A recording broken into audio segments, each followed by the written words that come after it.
Ang walang kapantay na martial god, unang yugto. Kabanata 1171, pakikipaglaban muli sa Thunderbird. Ang espada ni Lin Fang ay parang hayop na may puso ng kulog na hayop. Nang inag si Lin Fang at muling ipinikit ang kanyang mga mata. Kalmado niyang naramdaman ang enerhiya mula sa mga abstruse na tablet na kakainom lang niya. Kung natapos ng kanyang espada ang pagkondense ng kaluluwa nito, magkakaroon ito ng explosive power. Ngunit kailangan ni Lin Fang na manatiling mas malakas kaysa sa kanyang espada para magamit ito ng maayos.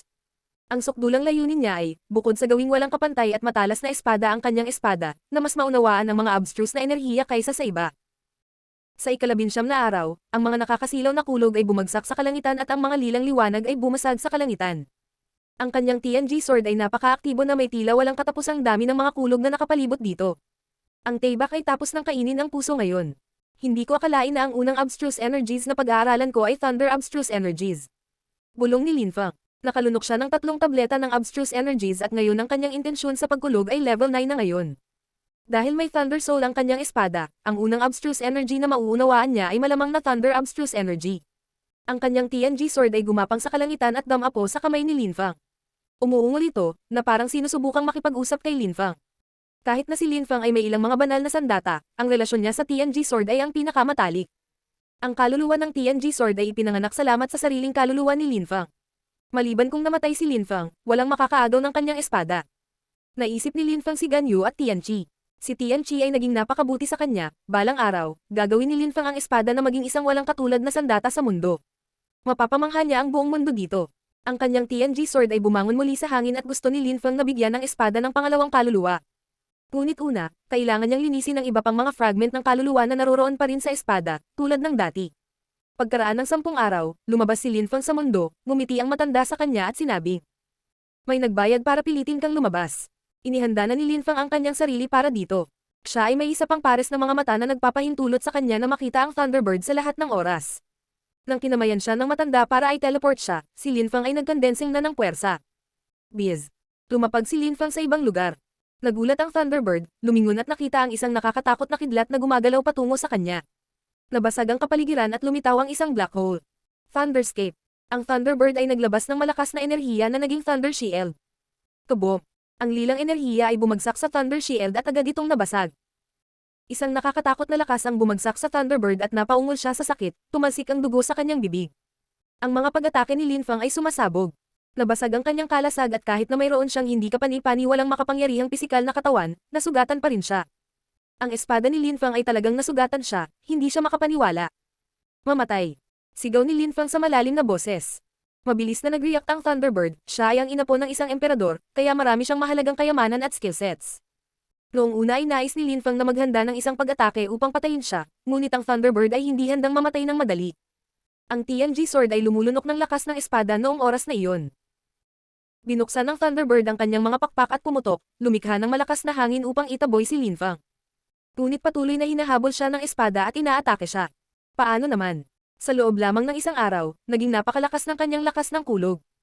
Naisip ng Thunderbird, ang TNG sword na iyon ay maaaring maglabas ng sarili nitong hindi kapani-pani walang lakas ng kulog. Hindi kayang bayaran ng Thunderbird ang anumang walang ingat na paggalaw.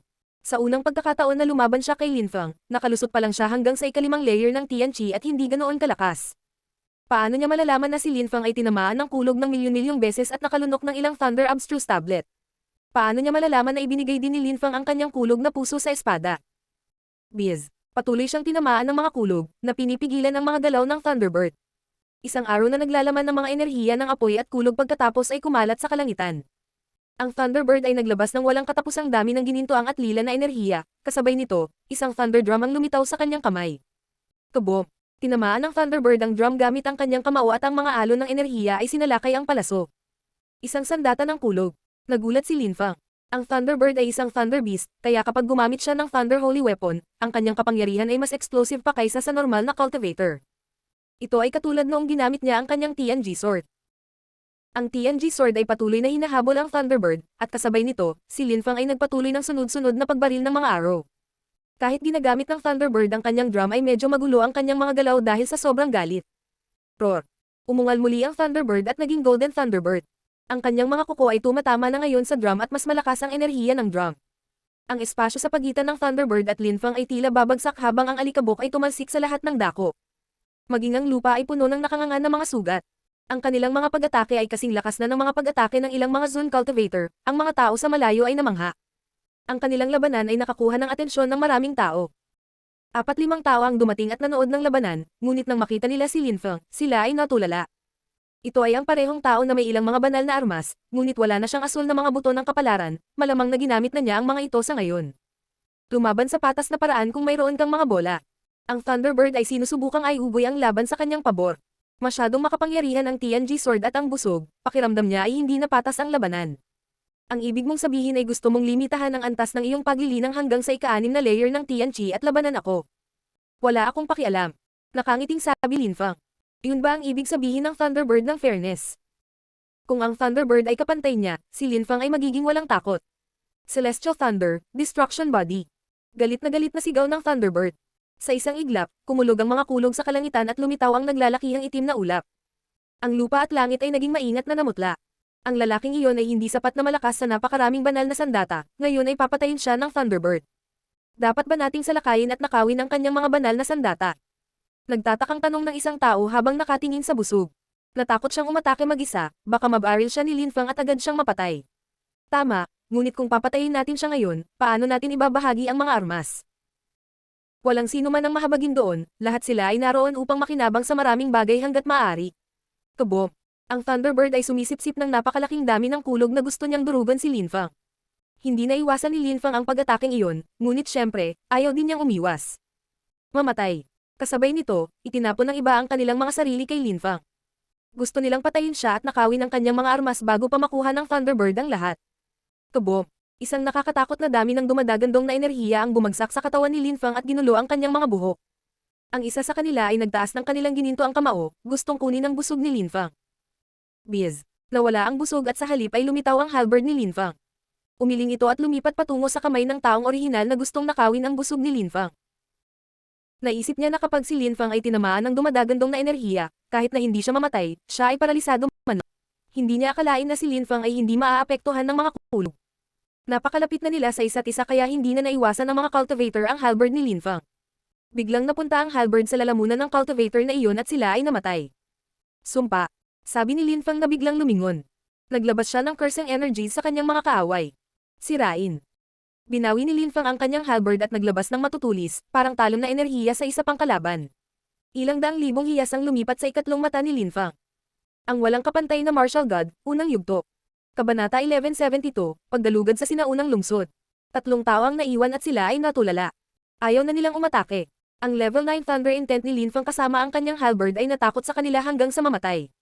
Hindi man lang napigilan ng kanilang mga kulog si Lin Feng kahit isang segundo. Ang pisikal na katawan ni Lin Feng ay hindi kapanipaniwala. Matalim na kulog sa langit. Sigaw ng Thunderbird, ang kanyang drum ay naging katawan na naglalaman ng nakakasilaw na kulog na enerhiya. Pagkatapos ay naging isang sinag ng liwanag na pagbaril patungo kay Lin Feng na parang kidlat. Inatake ni Lin Feng ang hangin sa harap niya gamit ang halberd na puno ng nakakatakot na dumadagandong na enerhiya. Naputol ang lakas ng kulog ng matamaan nila ang halberd at nilagpasan si Lin Feng. Kumunat ang noo ni Lin Feng. Ang mga lakas na iyon ay nagpatakot pa sa kanyang TNG sword. Nagpatuloy ang dumadagandong na enerhiya sa hangin. Pinagsama ni Lin Feng ang lahat ng kanyang lakas ng kulog sa kanyang kanang kamay at hinawakan ang kanyang halberd. Habang nasa kamay niya ang halberd, lumipat siya patungo sa drum para atakihin ito. Kabom! Ang mga dumadagandong na enerhiya ay bumagsak sa kalangitan, ngayon ay tila isang dumadagandong na ahas. Ang 3 iba pang mga tao ay hindi makapaniwala, gaano kakilakilabot. Parehong napaatras si Lin Feng at ang Thunderbird. Agad na sinundan ni Lin Feng sa pamamagitan ng pag-atake muli gamit ang kanyang TNG sword. Ang Thunderbird ay bumangon sa himpapawid at mabilis na napalibutan ng mga kulog na enerhiya. Para siyang Diyos ng kulog na hinahamak ang mundo. Maghintay hanggang sa makontrol ko ang abstruse energies, papatayin kita pagkatapos. Kabom! Muling hinampas ng Thunderbird ang kanyang tambol. Tumama ang kidlat sa lupa at ang TNG sword ni Lin Feng. Binuksan ng Thunderbird ang kanyang mga pakpak at galit na ikinapak ito. Baka ako pa ang pumatay sa iyo kahit na naiintindihan mo na ang abstruse energies. Sabi ni Lin Feng, habang pinapanood ang Thunderbird na nawawala. Gumastos si Lin Feng ng 200,000 gems para tiktikan ang Thunderbird. Kung ang Thunderbird ay nakakita ng hindi kapanipaniwalang kayamanan, tiyak na hahabulin siya ni Lin Feng. Tumingon si Lin Feng at tumingin sa 3 iba pang tao sa isang mapanghamak na paraan. Sa lakas ng ika-6 na layer ng TNG, nagawa niyang pilitin ang Thunderbird na tumakas. Ano ang pangalan niya? Sana may turo siya sa atin. Kuya Fang, Napakalakas mo. Siguradong magkakaroon ka ng pagkakataon na labanan siya sa haharap. Ang tatlong tao, nakakagulat, ay nakangiti at nagsasalita sa positibong paraan tungkol kay Linfang. Natakot sila kaya umaasa silang patatawarin sila ni Linfang. Bakit sa ibang araw mag-aaway? May pagkakataon tayo ngayon. Hindi ba't hinihiling mo lang na matuto ako ng mga bagay-bagay kanina? Sabi ni Linfang na nakatingin sa kanila. Hawak niya ngayon ang kanyang TNG sword at pinakawalan si Chi. Brother, walang pagmamadali. Tatlo kaming tao, sama-sama hindi kami natatakot sa iyo. Malamig na sabi ng isa sa kanila. Ginamit ni Linfang ang kanyang Xiaoyao agility technique, samantala ang kanyang TNG sword ay lumunok ng malakas na enerhiya. Inihagis niya ang sarili sa mga kalaban. Itinaas ng taong iyon ang kanyang kamay at nag-condense ng ice energies para protektahan ang sarili. Gumapang ang espada ni Linfang sa kalangitan at nakipagkamay si Linfang. Pagkatapos ang kanyang TNG sword ay nahulog mula sa langit, nakasisilaw at napapaligiran ng mga dumadagandong na enerhiya. Gustong hadlangan ng cultivator na iyon ang pag-atake ngunit biglang nawasak ang lalaking iyon. Sa sandaling tamaan siya ng espada ng kulog, sumabog ang kanyang katawan. Kahit ang Thunderbird ay hindi nang ahas na harangin ang TNG sword ni Linfang at ang mga taong iyon ay mas mahina kaysa sa Thunderbird. Mamatay. Sabi ni Linfang. Ang kanyang TNG sword ay bumangon muli sa ere at lumipat patungo sa pangalawa. Muli itong bumagsak at tinamaan siya ng espada, na nagkapira-piraso. Gusto ng huli na tumakas, ngunit tumingin si Linfang sa kanya at sinabing, "Sumpa." Ang mga lakas ng pagmumura ay nahulog sa cultivator na iyon, sa sobrang takot niya ay hindi niya namalayan na ang kanyang kaluluwa ay sinumpa. Ngayon ay naguguluhan na siya at nag-hallucinate pa. Ang TNG sword ay bumagsak sa kanyang ulo at tinadtad ito.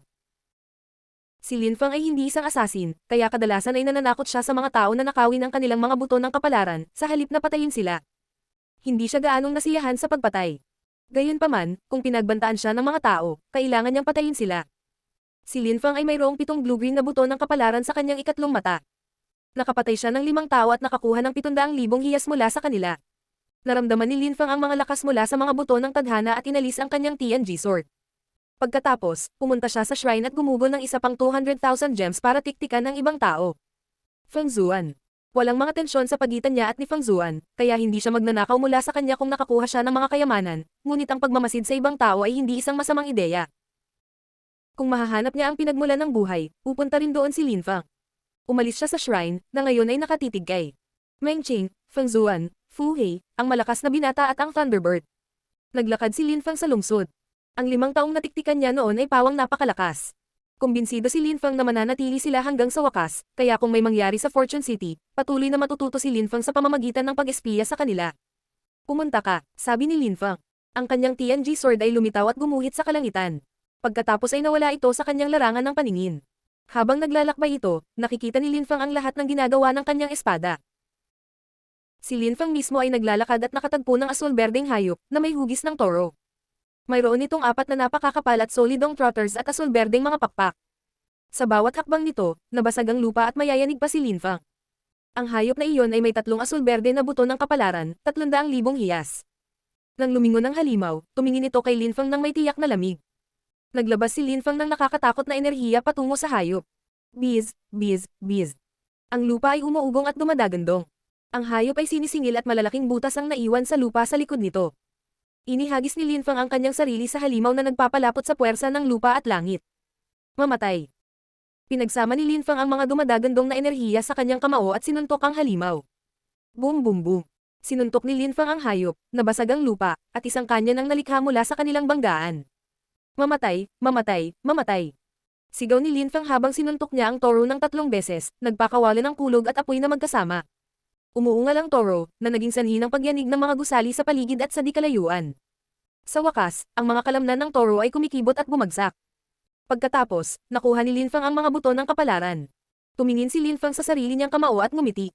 Kaya na niyang sumuntok ng makapangyarihang mga hayop at durugan ang mga ito. Ipinatong ni Linfang ang halimaw, tumingin sa paligid, pagkatapos ay umalis. Nais niyang manghuli at makakuha ng mas maraming buto ng kapalaran. Ang walang kapantay na martial god, unang yugto. Kabanata 1173, ang pinagmumulan ng buhay. Nagpatuloy ang kanyang espada sa paglibot. Kadalasan, walang tao sa paligid ng espada, ngunit kung minsan, ang espada ay titigil at sumulyap sa paligid. Maraming tao ang gustong kunin ang espada, ngunit hindi sila hinayaan ng espada na kunin ito. Kung sinubukan nilang nakawin ito sa pamamagitan ng puwersa, ang espada ay maglalabas ng dumadagandong na enerhiya at aatake sa mga taong iyon. Sa sandaling ang espada ay pumatay ng mga tao, ang kanilang mga buto ng kapalaran ay lumipat sa malayo sa ikatlong mata ng may-ari nito. Maraming tao ang napabuntong hininga matapos makita iyon. Ang may-ari ng espada ay malamang na isang hindi kapani-paniwalang malakas na cultivator. Ang may-ari ay nasa malayo, ngunit ang kanyang espada ay maaari pa ring pumatay ng mga tao. Ang TNG sword sa kalangitan ay isa sa mga kakaibang bagay sa sinaunang lungsod noong mga panahong iyon, ngunit malayo ito sa pagiging kakaibang bagay lamang. Halimbawa, sa tuwing niloloko ni Fu Hei ang mga tao, napagtanto niya na ang mga bagay na gusto niya ay nawala na parang hindi pa umiral. Halimbawa, sa tuwing nakikipaglaban si Qi Tiansheng sa isang tao, nawawala ang ilang abstruse na tablet. Alam niyang may kumikilos sa dilim, ngunit hindi niya alam kung sino iyon. Marahil ang taong iyon ay gumawa ng isang espesyal na kahilingan sa dambana. Ipinagpatuloy ni Lin Feng ang pagpatay sa mga hayop at pagnanakaw ng mga buto ng kanilang kapalaran. Pagkatapos nito, nagtungo siya sa dambana at humingi ng isang lugar upang magsanay muli sa paglilinang. Noong mga araw na iyon, si Lin Feng ay malaya at walang pidget. Nag-iisa siya at kayang gawin ang lahat ng gusto niya. Matapos nakawin ang lahat ng mga buto ng kapalaran, naramdaman niya ang kanyang lakas na namumulaklak. Si Lin Feng ay kumain ng ilan pang mga abstruse na tableta. Gumamit siya ng empty space illusion technique para magnakaw ng mga empty space abstruse tablet mula kay Qi Tiansheng. Ganoon din ang ginawa niya para magnakaw ng mga fire abstruse tablet mula kay Fu Hei. Gamit ang kanyang TNG sword, nakakita pa siya ng ilang wind abstruse tablets. Sa kabuuan, habang ang ibang mga tao ay gumugol lamang ng 30 araw sa sinaunang lungsod, si Lin Feng, sa pamamagitan ng pagbili ng oras sa dambana, ay gumugol na ng higit sa 1 taon doon. Wala nang masyadong maraming buto ng kapalaran si Lin Feng, mayroon lamang siyang 4 na asul na buto ng kapalaran. Mahaba-haba pa ang lalakbayin niya bago makakuha ng mga lilang buto ng kapalaran.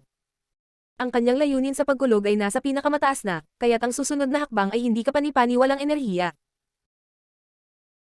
Ang kanyang fire intent ay level 9 na ngayon, ang kanyang sword intent ay level 9, ang kanyang wind intent level 8, at, nang hindi namamalayan ni Lin Feng, nilunok na niya ang mga empty space abstruse na tablet na iyon at ang kanyang empty space intent ay nasa level 7 na ngayon. Nakaramdam ng inis si Lin Feng dahil sa isang bagay, nakatutok siya sa mga abstruse na enerhiya at layunin, ngunit hindi ito nakaapekto sa kanyang cultivation level. Para siyang na-stuck, ngunit nakarating lang siya sa tuktok ng ika-6 na layer ng TNG. Ang mga alagad ng paglilinang ng imperial at mga inapon ng mga emperador ay hindi nagkukulang ng mga kasangkapan upang magsanay ng paglilinang. Madali para sa kanila na makakuha ng mga abstruse na tablet. Kaya, bakit ang napakaraming tao mula sa mayayamang sekta, angkan at pamilya ng imperial ay nag-aral lamang ng ilang uri ng layunin at hindi gaanong? Alam lang ni Lin Feng na si Emperor Wu Tianjian ay itinaas ang kanyang espada sa loob ng 10 taon upang magtanim ng ilang kaluluwa at ilang uri ng mga hindi kapani-paniwalang enerhiya. Ganon din ang ika-7 assassin, alam niya ang 3 uri ng layunin. Kung nagpatuloy siya sa pamumuhay at nag-level up, 3 uri lang ng hangarin ang nalaman niya. Nang umalis si Lin Feng sa kalmadong espasyo, tiningnan niya kung ano ang ginagawa ng mga taong tinitiktikan niya. Ang Thunderbird ay nagsasanay sa paglilinang mag-isa dahil siya ay nakalunok ng Thunderbird. Hindi nakaimik si Lin Feng. Bakit niya ito nilunok? Siyempre, alam ni Lin Feng na ang Thunderbird ay hindi nakalulon ng isang tunay na Thunderbird, ito ay isang uri lamang ng lakas, tulad ng gintong apoy ng uwak.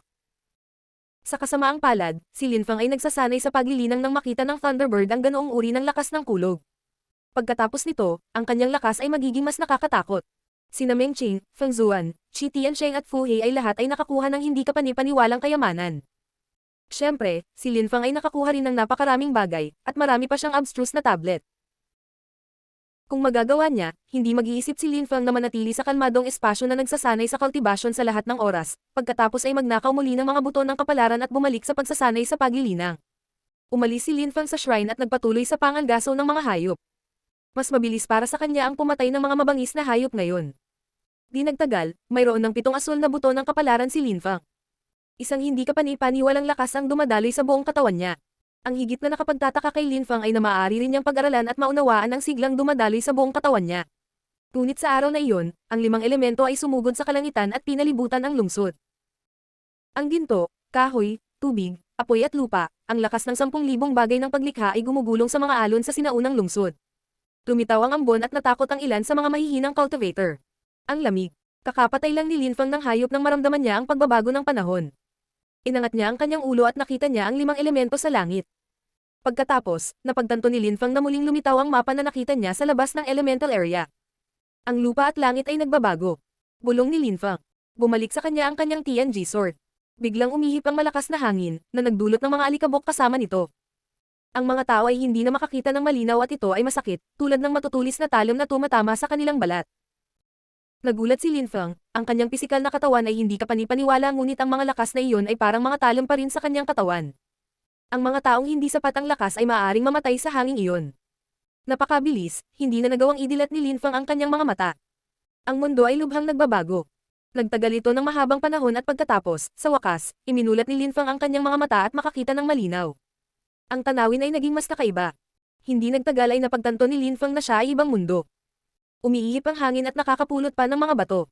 Masakit na tumutusok sa eardrum ng mga tao ang mga tunog. Iyan ba ang sinaunang labanan? Isip ni Lin Feng. Tumingin siya sa paligid at nagulat. Nakita niya ang isang matayog na bundok na may batis na mabagal na umaagos. Ang tubig na iyon ay mukhang dalisay, ito ay asul na asul at tila naglalaman ng enerhiya ng buhay. Iyan ba ang pinagmumulan ng buhay? Napaawang ang bibig ni Lin Feng. Pagkatapos, tumingin siya sa paligid at nakita niya ang mga kulog, apoy at iba pang tiwangwang na tanawin. Ang mapa na nakita nila sa langit ay lumilitaw na ngayon sa kanilang harapan. Nasaan ako? Naisip ni Lin Feng na humihinga ng malalim. Hindi lang siya ang nagulat. Ang walang kapantay na martial god, unang yugto. Kabanata 1174, Yi Renlei. Kahit na nagiging mas kakaiba ang tanawin, umiihip pa rin ang malakas na hangin iyon at naglalabas ng matatalim na tunog ng pagsipol. Ang lugar na iyon ay puno ng mga nakamamatay na enerhiya at sa di kalayuan, mayroong isang napakaraming siluet. Wala pang 500 tao ang natitira mula sa lalawigan ng bahwang na naiwan. Ang mga taong iyon ay pambihirang mga cultivator na may nakasisilaw na asul na mga buto ng kapalaran sa kanilang mga ikatlong mata. Sana nandito rin si Meng Qing at ang iba pa, isip ni Lin Feng na lumilingon sa paligid. Napagtanto niya na ang pinakasentro na lugar ay ang pinagmulan. Ang tubig nito ay isang mahalagang kayamanan, na tila may kakayahang manganak ng bagong buhay o agad na pumatay ng mga tao. May 4 na sinag ng liwanag at nakikita ng lahat ang mga ito. 4 na palasyo, 4 na matayog na dambana. Parang sinusundan sila ng dambana. At sinundan sila ng fortune shrine na iyon kahit nasaan man sila. Lin Feng. Sabi ng isang tao na napakalakas. Si Yuan Fei iyon. Kakaiba ang ekspresyon ng mukha ni Yuan Fei, ang kanyang chi ay mabangis at nakakatakot. Sa palasyo ng hayop, malamang na nakakuha siya ng hindi kapani-paniwalang mga kayamanan. Ang lugar na ito ay mukhang labanan mula sa nakaraan. Sabi ni Lin Feng. Napuno ng kamatayan ang hangin at maraming tao ang naglalakad patungo sa pinanggalingan sa gitna. Gayunpaman, 2 tao ang tinamaan ng kidlat at agad na namatay, kaya tumigil ang lahat. Mukhang delikado ang lugar na iyon. Sa totoo lang, ganoon din ang pakiramdam ko. Ang elemental na lugar ay ang lungsod at ito ay tila ang larangan ng digmaan. Naririnig pa natin ang lahat ng tunog ng digmaan dito. Sabi ni Yuan Fei na lumilingon sa paligid. Nagtataka rin siya kung bakit pinapasok ng manghuhula ang lahat doon. Meng Qing, Huang Fulong. Nakita ni Lin Feng sina Meng Qing at Huang Fulong at tinawag sila.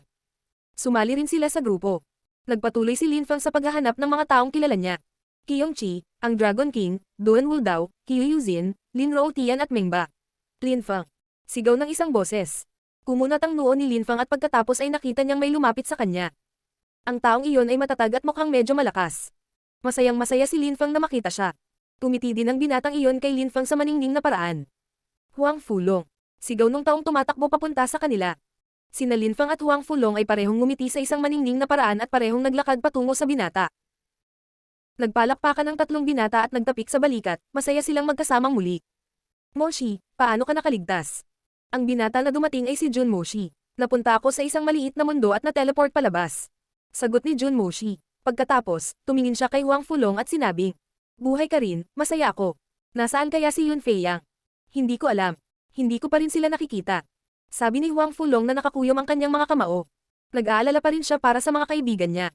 Pagkatapos ng mga kaganapan sa dagat ng Huang, ano ang nangyari kina Tang Yuyu at Yun Fei Yang? Magiging okay din sila. Sigurado akong ayos lang sila. Marahil ay nakatagpo sila ng ilang maliliit na mundo sa dagat ng Huang tulad ninyo. Sabi ni Lin Feng. Sa katunayan, nag-aalala rin siya, ngunit umaasa na nakahanap sila ng maliliit na mundo at nag-teleport. Talaga.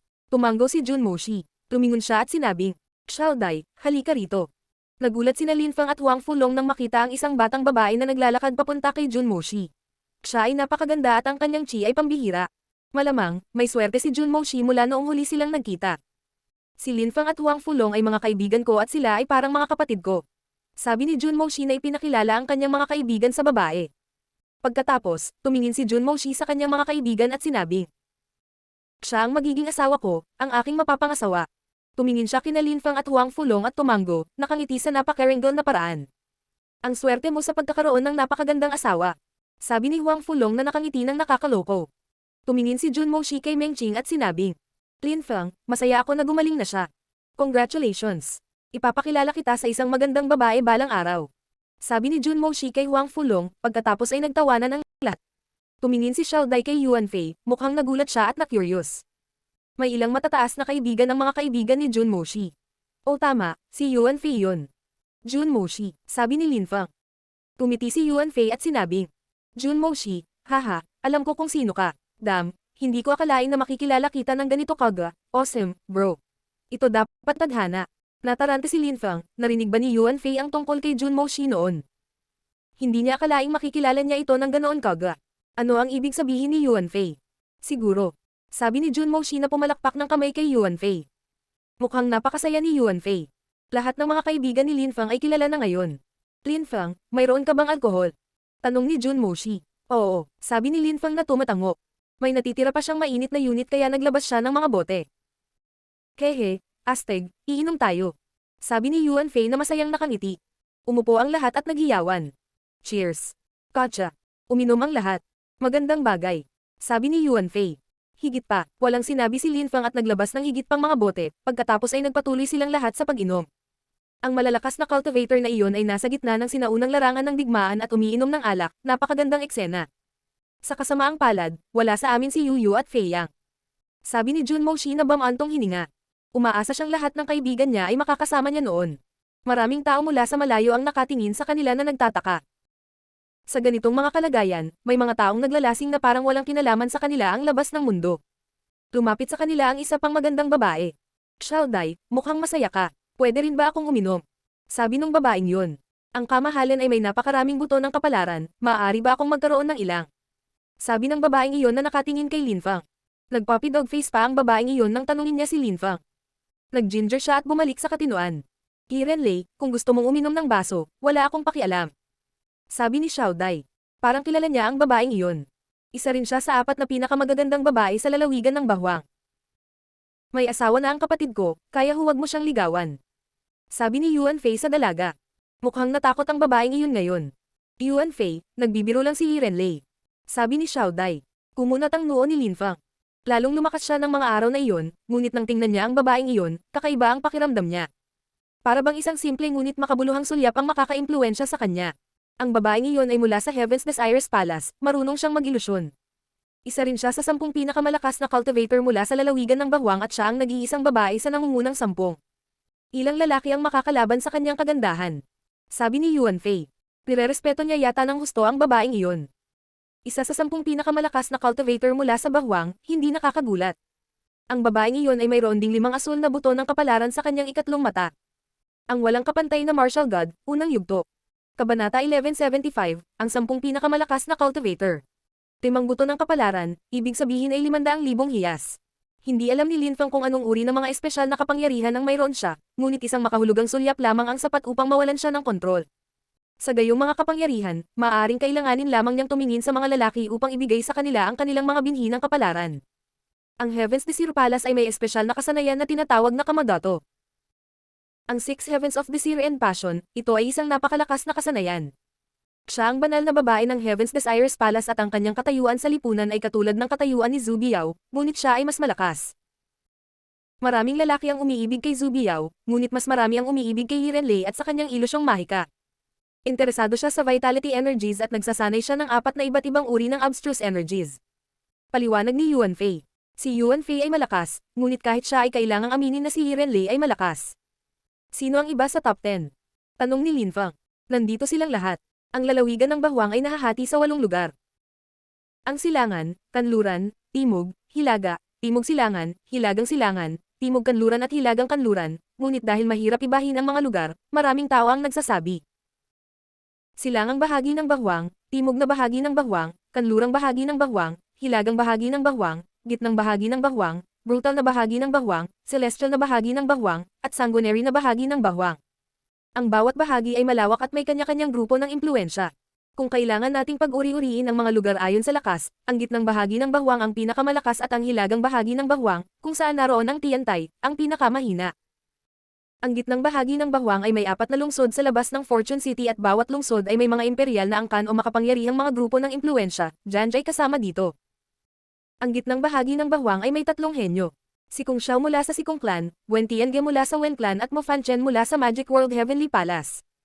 Pagkatapos, sa silangang bahagi ng Bahwang, mayroong Qi Tiansheng mula sa Qi Clan, mayroong Fu He mula sa Fire Mountain sa katimugang bahagi ng Bahwang.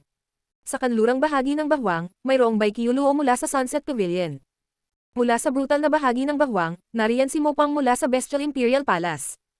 Sa celestial na bahagi ng Bahwang naroon ang Buddhist monghe na si Kung Mingxiao mula sa Celestial Thunder Temple at Yiren Lei mula sa Heaven's Desires Palace. At sa wakas, sa sanguinary na bahagi ng Bahwang mayroong Wu Tian mula sa kalaliman ng mga pagdurusa. Paliwanag ni Yuan Fei. Mas naiintindihan na ngayon ni Lin Feng kung paano gumagana ang lalawigan ng Bahwang, ngunit hindi pa rin niya alam ang mga detalye mula sa kanilang lahat. Fu He mula sa Fire Mountain sa katimugang bahagi ng Bahwang, Wu Tian mula sa Abyss of Sufferings sa sanguinary na bahagi ng Bahwang. Bulong ni Lin Feng. Interesado siya sa kanilang dalawa. Si Fu He ay isa sa 10 pinakamalakas na tao sa Bahwang, niloko siya ng bastard na iyon. May tinatago pa siyang mga tao sa loob ng kanyang manggas. At ipinaalala ni Wu Tian kay Lin Feng ang kay Emperor Wu Tianjian. Si Fu He ay isang bastard, siya ay nagtataglay ng apoy na katawan at medyo malakas. Maaari siyang mag-ihaw at kumain ng mga tigre. Sabi ni Yuan Fei. Hindi na nagulat si Lin Feng, alam din ng ibang tao kung gaano katuso si Fu He. At si Wu Tian. Si Wu Tian ay nagmula sa Abyss of Sufferings na mga Imperial Assassin. Umaasa sila na siya ay magiging maluwalhati gaya ni Emperor Wu Tianjian, kaya napunta siya sa pangalang iyon. Yuan Fei, nanggaling ka sa bundok ng mga bulaklak at prutas, dapat ay nasa brutal na bahagi ng Bahwang iyon, tama ba? Hindi mo ba kayang makipaglaban kay Mopang mula sa Bestial Imperial Palace? Tanong ni Lin Feng. Si Yuan Fei ay isang prangka at isang tapat na tao, hindi niya papansinin ang isang direktang tanong. Ang mga taong iyon mula sa Bestial Imperial Palace ay pumili ng isang agresibong pangalan. Alam mo ba kung ano ang laman ng katawan ni Mopang? Tanong ni Yuan Fei. Umiling si Lin Feng. Isang mahusay na Oriental Greenfinch Rock, isang makajos na ibon. Si Mopang ang ikatlong pinakamalakas na cultivator sa listahan. Sa Bahwang, siya ay itinuturing na isang walang katulad na cultivator sa mga tuntunin ng bilis at pisikal na lakas. Sabi ni Yuan Fei. Ngunit kahit na sila ay itinuturing na 10 pinakamalakas na cultivator ng Bahwang Province, kami ay nasa Fortune City ngayon at marami pang hindi kapani-paniwalang malalakas na cultivator ang dumating dito. Pagkatapos ng lahat ng pinagdaanan natin sa Fortune City, baka may mga tao na aahon at ang mga taong iyon ay babagsak sa rangkang. Sa lalawigan ng Bahwang, ang mga tao ay mahilig mag-classify ng mga bagay-bagay, kaya iyon ang dahilan kung bakit gusto nilang magkaroon ng top 10. Mula sa henerasyon hanggang sa henerasyon, ang mga henyo ng Tianqi layer ay inuuri at lahat ay namangha sa mga taong iyon. Sa huli, kung hindi sila mamamatay, kadalasan sila ay nagiging nakakatakot na cultivator. Halimbawa, ang 10 pinakamalakas na cultivator ng huling henerasyon ay naging pinakamakapangyarihang mga cultivator ng Zun, ang iyong kapwa-alagad na si Hao Qinglin ay isang halimbawa lamang. Lin Feng, magkakaroon ka rin ng mga ganitong pagkakataon. Nakangiting sabi ni Yuan Fei. Si Lin Feng ay nabighani at nagpatuloy sa pagtango na naiintindihan niya. Nagustuhan ng mga tao na uriin ang mga henyo sa lahat ng dako, hindi lamang sa lalawigan ng Bahwang. Noon, si Zuyu ay mayroon ding sistema ng pagraranggo, ngunit ngayon ay nakaraan na iyon. Ikaw din. Sabi ni Lin Feng na nakangiti sa palakaibigang paraan. Desidido si Lin Feng, kailangan niyang talunin ng mga taong iyon kung gusto niyang palitan sila balang araw. Kehe, at sa lahat ng ating mga kapatid. Lahat tayo ay magkakaroon ng mga ganitong pagkakataon. Sabi ni Yuan Fei na nakatingin kay Meng Qing, Jun Moshi. Minsan lang niyang nakita si Meng Qing na lumaban, ngunit humanga siya. Narinig din niya ang tungkol kay Jun Moshi, nabalitaan niyang nabuhay siya muli mula sa ilang matinding sitwasyon. Lahat ay gagawin. Sabi ni Lin Feng. Hindi na siya makapaghintay na maging isang walang katulad na cultivator. Naalala niya noong siya ay isang cultivator ng Zuanqi layer, at ngayon ay sinusubukan niyang maunawaan ang mga abstruse energies. Ano kaya ang gagawin niya 10 taon mula ngayon? Ang power gap ay may kaugnayan din sa kanyang geographical na posisyon, sa ibang probinsya, maraming lugar na angkop para sa pagtatanim, kaya maraming mga emperador ang piniling manirahan doon noon. Si Emperor Shi at Emperor Yu ay mga bagong emperador kaya naiwan silang manirahan sa hilagang bahagi ng Bahwang. Ang hilagang bahagi ng Bahwang ay malapit sa dagat at may Huangsi na haharapin. Walang gaanong mahalagang kayamanan sa lupaing iyon. Siguro, nakangiting sabi ni Lin Feng. Sa sandaling iyon, ang ilang mga ilaw ay nagsimulang kumikinang at nagbibigay liwanag sa espasyo sa itaas nila. 10 tulay ang lumitaw at kasabay nito, may lumabas na hologram. Isa itong taong nakastar na damit, mahaba at maputi ang buhok, mukha siyang Diyos o wizard, hindi tulad ng isang normal na tao. Nakatitig ang lahat sa matanda, isang pangalan ang pumasok sa isip nila. Ang manghuhula. Ang matandang iyon ba ang manghuhula? Napatingin ang matanda sa karamihan. Para bang kilala niya ang lahat. Walang kamalay-malay, natakot sa kanya ang mga tao. Kung ang matandang iyon ang manghuhula, sino ba talaga siya? Ano ang kanyang antas ng paglilinang? Upang lumikha ng isang lungsod tulad ng Fortune City kung saan kahit na ang mga dakilang emperador ay hindi nang ahas na pumunta, tiyak na siya ay hindi kapanipaniwala. Hindi man lang maisip ni Lin Fang. Ang reincarnation wheel ay gamulong.